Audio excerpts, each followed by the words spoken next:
Bonsoir, bonsoir à tous, ou alors bonjour, ça dépend de l'heure à laquelle vous me recevez. Je voudrais évoquer ici le sujet de la gym et je voudrais par ici montrer, à partir des Écritures bien sûr, pourquoi est-ce que la gym est d'abord pour le chrétien. En fait, pourquoi est-ce que la gym est une grâce pour le chrétien beaucoup plus que pour l'Israélite qui était sous la loi. Pourquoi? Nous nous sommes beaucoup battus, nous nous sommes beaucoup bagarrés et la bagarre n'est pas finie sur ce sujet. Moi-même, j'ai défendu la thèse selon laquelle la dîme, c'est fini, il n'y a plus besoin de ça dans la foi chrétienne. On n'a plus besoin de la dîme dans la foi. J'ai défendu cette thèse et effectivement, j'ai donné beaucoup d'arguments, beaucoup d'arguments. Bon, j'ai donné les arguments que tous ceux qui sont contre donnent. Mais parfois, il est important de rentrer dans les profondeurs. Il est vraiment important de rentrer dans les profondeurs. Et pour ça, je voudrais vraiment bénir le Seigneur pour la vie de l'évangéliste Jacques Amessang, qui nous enseigne vraiment à rentrer dans ces profondeurs-là. Il nous enseigne à ne pas être superficiel dans ce que nous faisons ou dans ce que nous disons. Je bénis aussi le Seigneur pour mon Père, oui, l'apôtre Clément Bacop, qui est une source intarissable d'enseignement. Et justement, je voudrais entrer un peu dans les profondeurs pour montrer aux chrétiens, je ne m'inscris pas dans la logique du combat. Ça veut dire, si ce que je dis t'intéresse, tu prends. Si ça ne t'intéresse pas, tu laisses. Je m'inscris pas dans la logique du combat. Je n'essaye pas de démolir ce que les autres disent à propos. Non, ça ne m'intéresse pas. Dans le texte que nous connaissons tous, que nous aimons beaucoup citer, Malachie 3, le verset 10.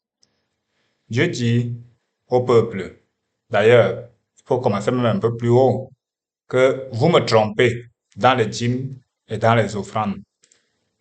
Permettez que je lise ce texte-là pour ne pas euh, dire n'importe quoi là-dessus, pour qu'on se comprenne. Je crois que vous allez comprendre où je veux en venir. Alors, je vais commencer, comme j'ai dit, Malachie 3, le verset... commençons au verset 8. Un homme trompe-t-il Dieu? Car vous me trompez, et vous dites, en quoi t'avons-nous trompé? Dans les dîmes et les offrandes. Vous êtes frappés par la malédiction, et vous me trompez. La nation tout entière. Apportez à la maison du trésor toutes les dîmes, afin qu'il y ait de la nourriture dans ma maison.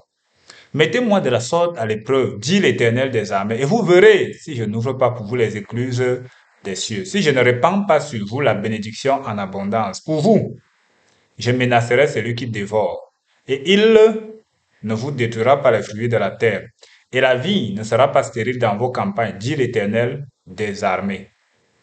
Bon, on peut lire aussi le verset 12. Toutes les nations vous diront heureux, car vous serez un pays de délices, dit l'Éternel des armées. Bon, on a pris ce texte pour dire que voilà, la maison du trésor, c'est le temple, ce qui est vrai. Euh, et puisque nous, les chrétiens, nous ne sommes plus sous la loi, on va donc amener dans quelle maison du trésor et tout et tout. Mais en fait, moi, ce qui attire mon attention là-dessus, c'est justement un détracteur de la dîme. Il a donné une très bonne explication sur un point. Qu'est-ce qu'il dit? Et vous verrez, si je n'ouvre pas pour vous les écluses des cieux, si je ne répands pas sur vous la bénédiction en abondance, ça, c'est ce qui a ticté dans mon esprit. En fait, il explique que cette bénédiction en abondance, c'est la pluie. C'est la pluie. Et il a parfaitement raison. Il a parfaitement raison. Cette bénédiction dont il est question ici, c'est la pluie. L'eau qui tombe du ciel là. C'est cette eau. C'est ça qui est la bénédiction. Pourquoi? Parce que la pluie tombe, elle arrose le sol et le sol peut maintenant produire. C'est d'ailleurs pour ça qu'il va dire que il va menacer celui qui dévore, c'est-à-dire les criquets, les animaux sauvages, les mouches, bref, tout ce qui gâte ce qu'on sème au champ. C'est de ça qu'il est question. Pourquoi est-ce que je peux le dire avec une certaine assurance? Simplement parce que c'est ce qu'on retrouve dans Lévitique. Je vais revenir là-bas tout à l'heure. Mais déjà ici, euh, j'attire l'attention sur le fait que oui, ce texte s'adresse aux Lévites et aussi au peuple. Ce sont les Lévites qui devaient donner la dîme de la dîme, qui devaient aller au temple. Ce n'est pas le peuple lui-même directement. Mais si les Lévites ne donnaient pas, c'est parce que le peuple ne donnait pas. Les Lévites n'avaient pas besoin de pluie parce qu'ils ne faisaient pas les champs. Ils ne faisaient pas les champs. C'est le peuple qui faisait les champs. Ça veut dire que si le peuple ne donnait pas, les Lévites n'avaient pas et les Lévites aussi ne pouvaient pas donner.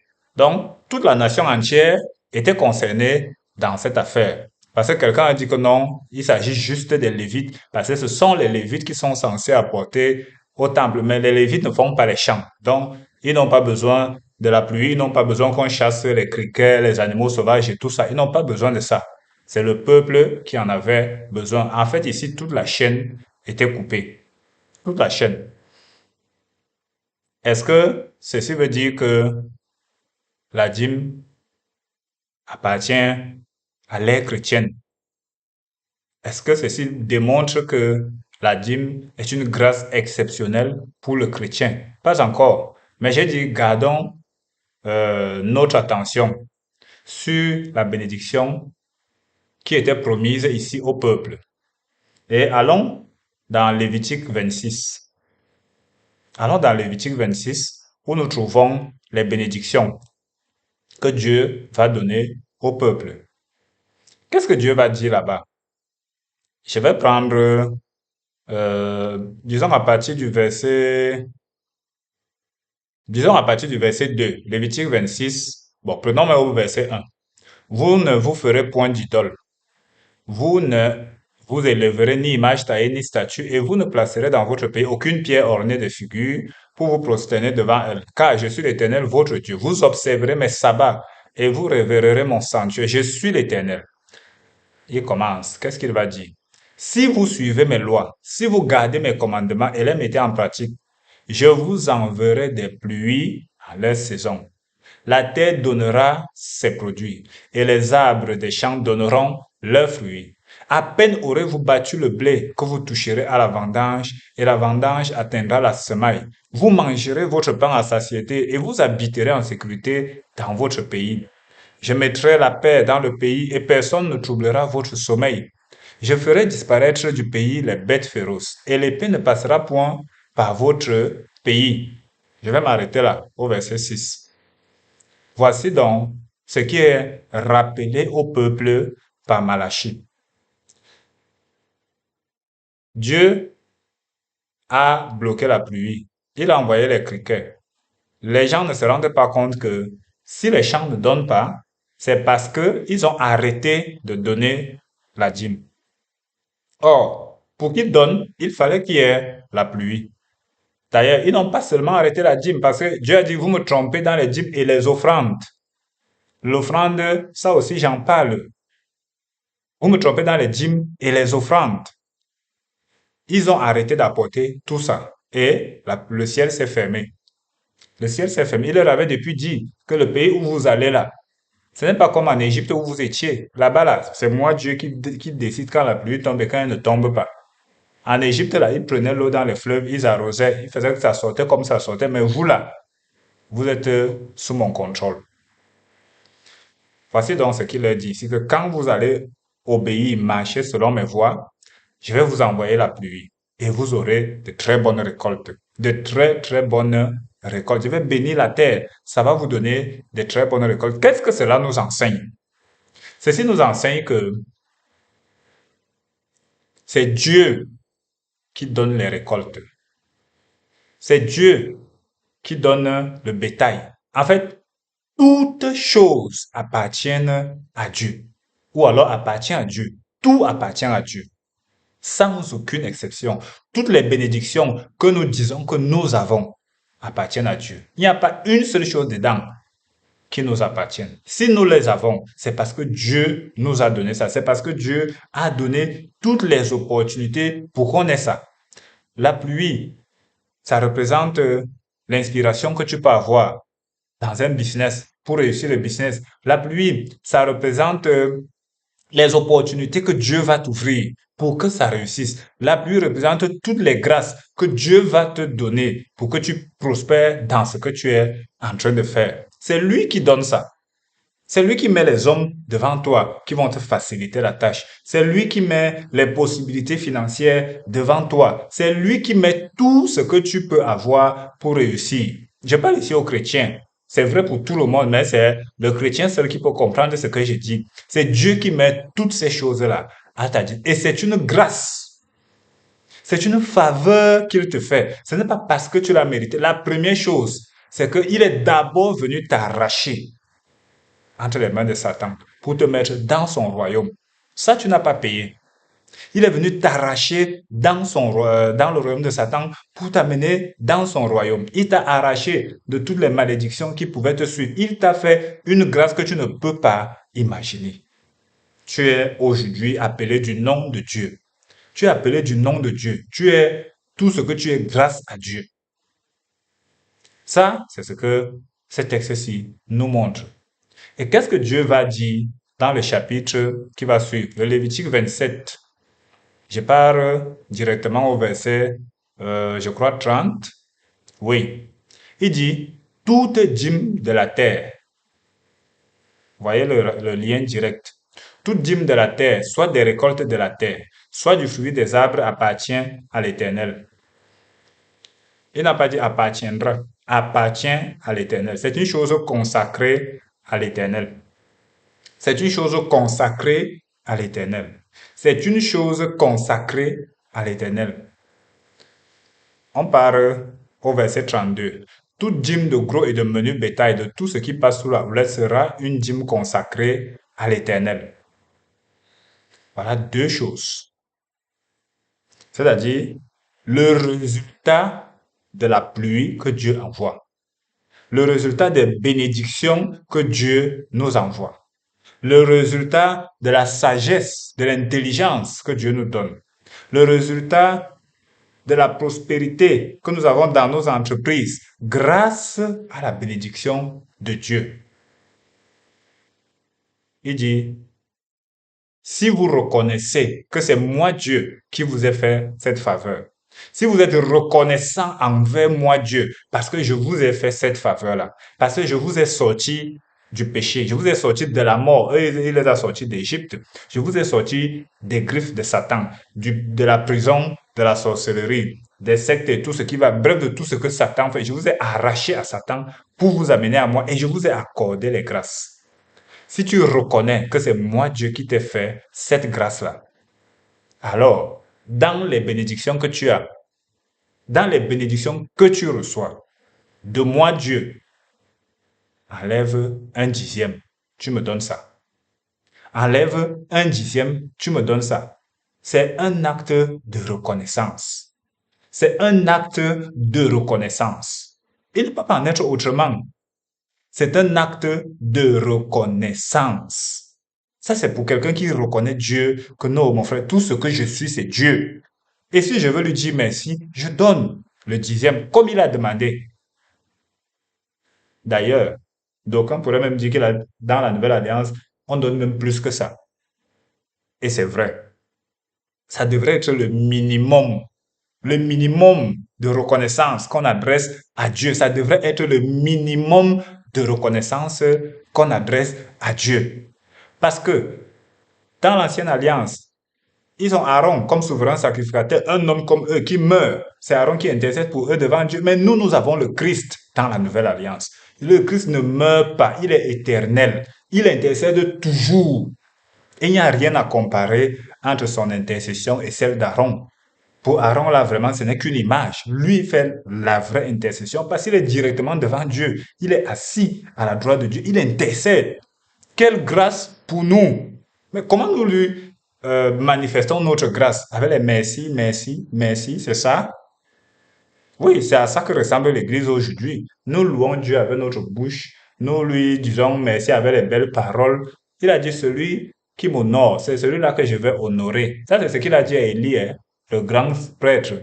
Que celui qui m'honore là, c'est celui-là que je vais honorer. Et l'honneur dont il parle là, c'était par rapport aux sacrifices, aux offrandes.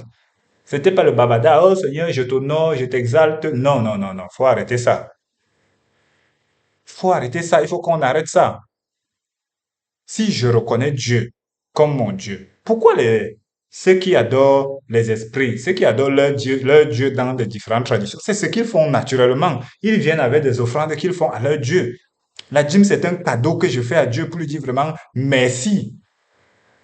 Merci de m'avoir sauvé. Merci de m'avoir donné toutes ces grâces que tu m'as données.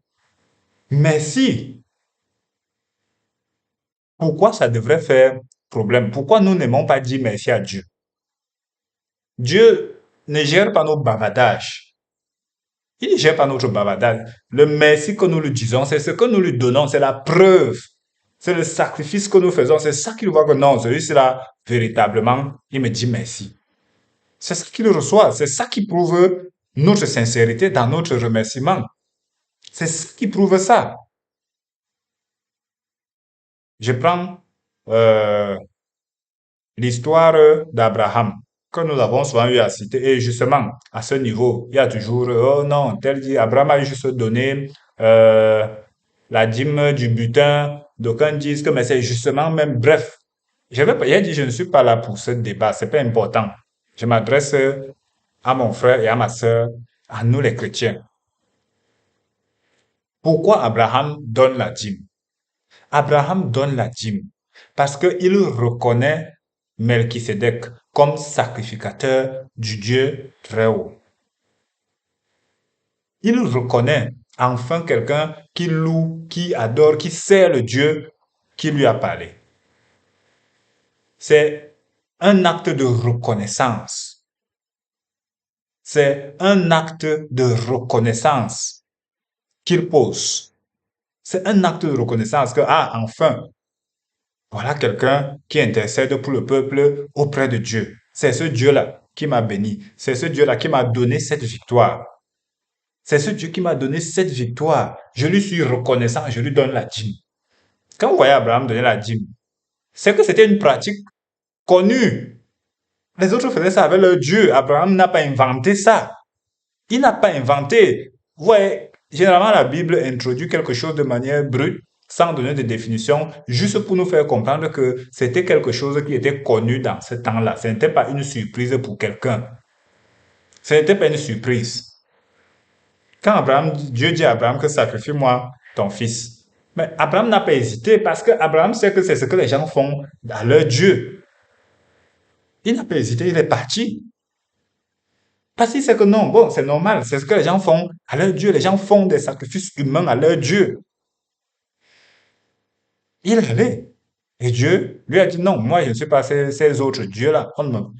Je ne veux pas ce genre de choses. C'était pour te tester.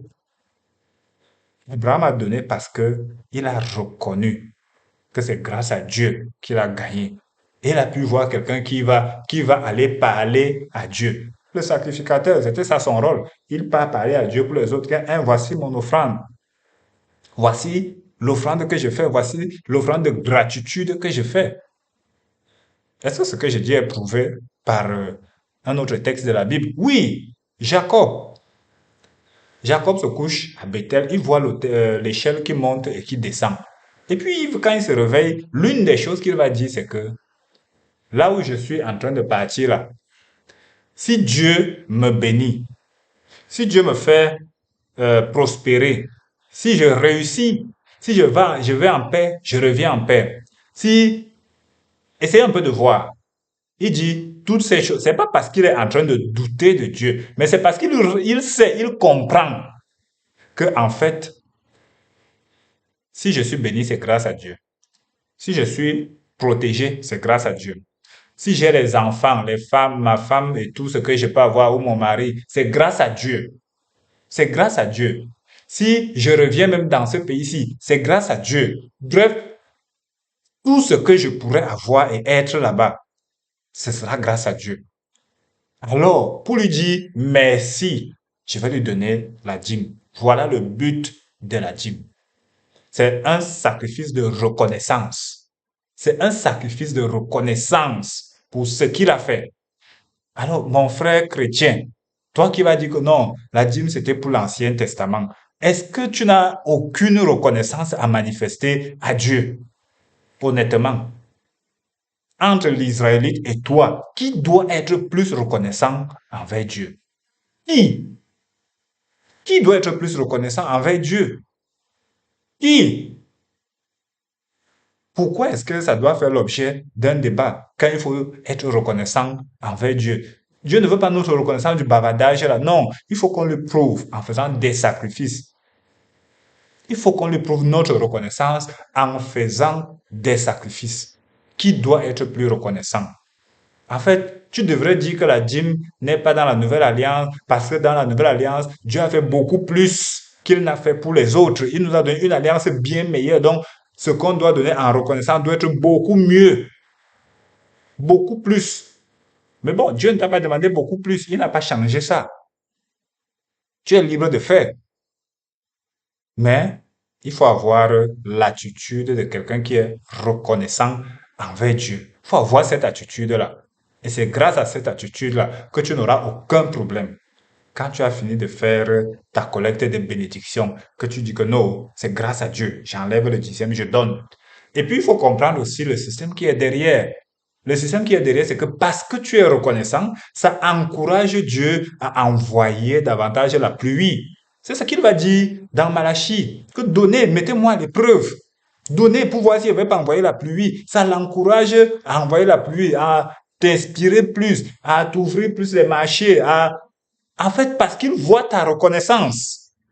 Si tu viens donner parce que tu fais un marché avec Dieu, tu n'auras rien. Il ne marche pas comme ça. Mais si tu donnes parce que tu es reconnaissant, ça l'encourage à te donner encore plus pour que tu sois encore plus reconnaissant.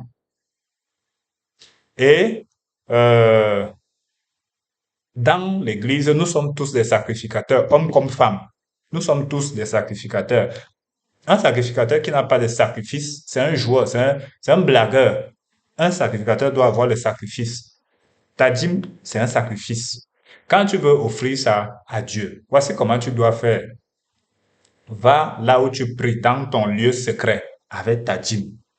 Présente ça à Dieu, offre ça à Dieu à cet endroit-là. Seigneur, je suis venu te présenter ça pour te dire merci pour tout le bien que tu m'as fait. Voici mon sacrifice de reconnaissance. Voici ça. Reçois ça. Agrée ça. Et si ton cœur est en paix. Oui, parce que tu peux vouloir jongler Dieu. Oui, tu es seul, hein, c'est entre Dieu et toi. Tu es seul. Tu vois, tu as eu un bénéfice, je dis n'importe quoi, 100 000. Tu dis, bon, je vais mettre 9 500. Et puis quand tu es en train de prier, tu dis là, toi, tu sens comment ton cœur est mal à l'aise. Prends les 500, tu remets. Quand ton cœur est en paix. Maintenant, n'importe quel jour dans la semaine, hein, va à l'église. Tu poses ça dans le panier des offrandes. Tu n'as pas besoin de faire un brouillon ou quoi que ce soit. Pose. Et tu n'as pas besoin non plus d'attendre que le pasteur ou bien le responsable de l'église prie pour ça. Non, c'est toi qui dois prier, c'est toi qui dois présenter ça à Dieu. L'autre chose, je laisse la dîme. Si tu as compris, tu as compris. Je prends le cas de l'offrande, des autres sacrifices. Euh, on donne l'offrande à Dieu pour lui dire merci. On donne le sacrifice à Dieu pour l'invoquer quand on a un problème, quand on a un besoin, quand on a un souci. Le sacrifice qu'on donnait dans l'Ancien Testament, c'était l'Holocauste. Quand on voulait invoquer Dieu, c'était l'Holocauste. Oui, l'Holocauste, on ne va plus le donner comme il se donnait à cette époque-là, mais en fait, l'esprit du sacrifice reste. Est-ce que nous ne sommes plus confrontés aux mêmes difficultés auxquelles ces gens étaient confrontés? Si, on a besoin que Dieu nous aide. On a besoin que Dieu vienne à notre secours. On a besoin que Dieu nous donne ci, qu'il nous donne ça. Quand on s'est coincé, c'est coincé. On a besoin qu'il vienne. Invoque-moi au jour de ta détresse et je te répondrai. Invoquer là ne veut pas dire crie mon nom. La détresse là, ça ne veut pas simplement dire quand tu as le fusil sur la tête. Non. La détresse, c'est toute forme de détresse. Je veux lancer le business. Je n'ai pas le capital. C'est une détresse. C'est une détresse. J'ai envie d'aller à gauche, mais mon esprit n'est pas tranquille. J'ai besoin de la bénédiction de Dieu là où je parle. C'est une détresse. Je veux réussir les études, mais je ne sais pas trop. C'est une détresse. Invoque-moi au jour de la détresse. Invoquer Dieu au jour de la détresse, c'est lui faire un sacrifice. Ce n'est pas aller bavarder, ce n'est pas aller gêner, ce n'est pas... Non, c'est lui faire un sacrifice. Si tu lis l'Ancien Testament, tu vas trouver ça là-bas beaucoup. Avant d'aller en guerre, il fallait que ces gars fassent l'Holocauste. C'était pour invoquer Dieu, que viens, entre dans l'affaire ici avec nous. Quand il fallait engager les choses sérieuses, regardez Salomon. Il doit diriger le peuple. Salomon ne parle pas en guerre, mais il a fait 1000 holocaustes. 1000 holocaustes pour invoquer Dieu. Et Dieu ne pouvait pas rester dans son coin tranquille. Il est venu, Salomon, tu veux quoi? Et Salomon avait préparé son speech. Il a seulement versé que waouh.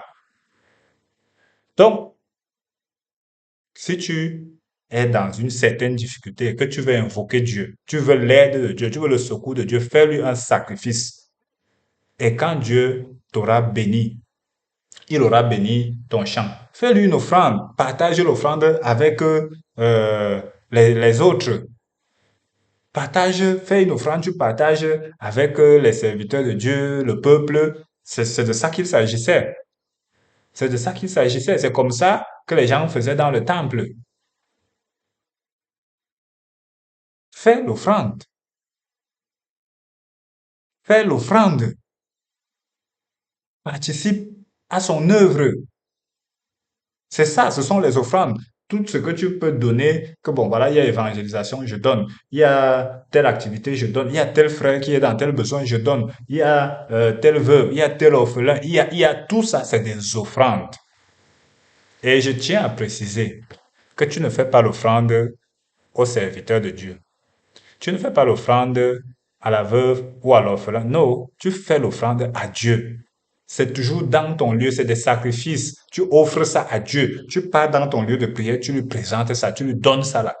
Et quand tu vas sortir, tu peux mettre dans le panier des offrandes.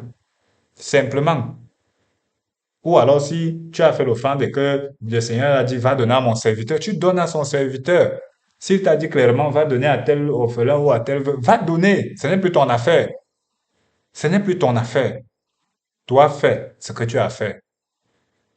Fais ce que tu as à faire. Et on va voir si le Seigneur reste indifférent. On va voir s'il reste indifférent. Parce que nous avons ce gros problème aujourd'hui. On n'arrive pas à comprendre que Dieu nous demande de l'honorer avec nos biens, avec notre argent, avec nos biens. Nous voulons honorer Dieu avec les belles paroles d'adoration, avec les belles paroles des cantiques, et ça s'arrête là. Non, non, non. Faisons des offrandes et des sacrifices à Dieu. Faisons-le. C'est comme ça qu'on honore Dieu. Ça ne se passe pas autrement. Ça ne se passe pas autrement. Voilà. Donc, pour me résumer, la dîme est beaucoup plus une grâce pour le chrétien que pour l'israélite. Donc, si tu ne veux pas, c'est ton problème. Mais si tu as compris ce que j'ai expliqué, tu comprendras pourquoi c'est beaucoup plus une grâce, parce que c'est à toi que Dieu a fait beaucoup plus de faveurs. Deuxième chose, honore Dieu avec tes offrandes. L'offrande, ce n'est pas la pitance. L'offrande, ce n'est pas le pourboire. On ne donne pas les pourboires à Dieu. C'est l'insulte. C'est l'insulte. Quand tu dis je veux donner l'offrande à Dieu, et vois un peu Dieu, vois Paul Biya, ou bien vois n'importe quel président dans le monde, que ok, je veux donner une offrande au chef de l'État. Tu prends 1000 francs, tu lui donnes? Non, non, c'est comme le chef de l'État. Si tu es un milliardaire, tu ne vas pas donner moins du milliard. Parce que le chef de l'État sait que tu es milliardaire.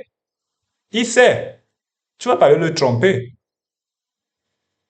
Pourquoi quand c'est Dieu, tu as des milliards et tu cherches 10 000 ou 50 000 parce que bon voilà, personne n'a jamais atteint 50 000 dans l'Assemblée. Non.